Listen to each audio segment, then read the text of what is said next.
My name's Richard Frame and I live in Newport, in Bainswell actually, even better. I used to be the chairman of the Friends of Newport Museum and Art Gallery, but I'm not now, and I'm a committee member, but I'm still a member of the Friends. The painting which I've chosen is by John Selway. It's called The Hunchback in the Park. The Hunchback in the Park, a solitary mister propped between trees and water, from the opening of the garden lock that lets the trees and water enter until the Sunday sombre bell are dark, eating bread from a newspaper, drinking water from the chained cup that the children filled with gravel, in the fountain basin where I sailed my ship, slept at night in a dog kennel, but nobody chained him up. Throughout his life, he was interested in a series of themes. And Dylan Thomas, or the works of Dylan Thomas, was one of the themes which he was interested in. He would almost superimpose his own story over the top of another story. But strangely enough, in this particular painting, The Hunchback in the Park, it more or less is the story of the poem, which is unusual because, as I said, he usually puts something else over the top of it.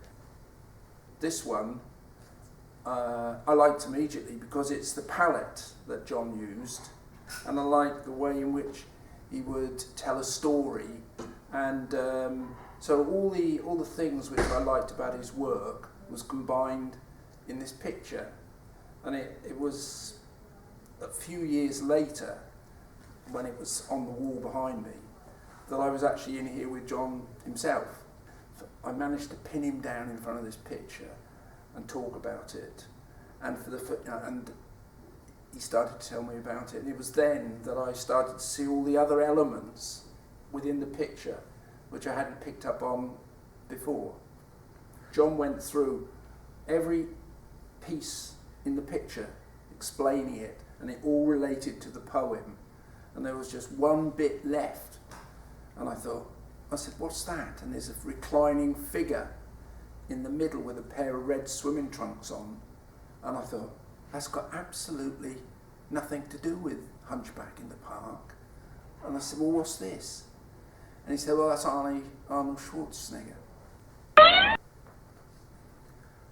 said, well, why is that in there?